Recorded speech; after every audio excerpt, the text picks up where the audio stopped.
তোমাদের রসমালাই রেসিপি ভালো লাগলে লাইক শেয়ার কমেন্ট সাবস্ক্রাইব করে দিবে। হ্যালো বন্ধুরা, তোমাদেরকে কবিতাস ফুডে স্বাগত। আজকে করব রসমালাই, চকলেট রসমালাই করব। আমি 1 কেজি দুধ নিয়ে দুধটা জাল করে ঘন করে নেব। দুধটা আমি বসিয়ে দিয়েছি।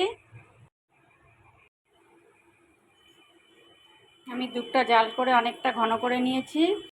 আমি এখানে খোয়া দিয়ে দিচ্ছি, ছোট বাটিতে 1 বাটি। খোয়াটা আমি ঘরেই করে নিয়েছি। দুধটা জাল, তোমরা খোয়াটা বাইরের থেকেও কিনে নিতে পারো। আমি এখানে কাজুটা গুঁড়ো করে নিয়েছিলাম, দিয়ে দিচ্ছি।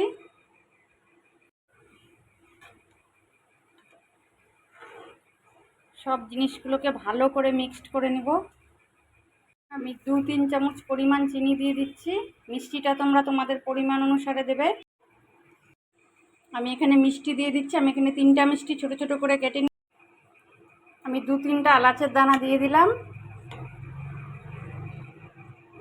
হয়ে গেছে, নামিয়ে নেব। আমি রসমালাই একটা ডিশে দুটো ডিশে নিয়ে নিয়েছি। ডেয়ারি মিল্ক গ্রেট করে দিয়েছি। তোমাদের এই রসমালাই রেসিপি ভালো লাগলে লাইক শেয়ার কমেন্ট সাবস্ক্রাইব করে দিবে। তোমরাও কিন্তু এটা করে নিবে এইভাবেই। খুব কম সময়ে আর ঘরে থাকা কয়েকটি জিনিস দিয়েই হয়ে যায়।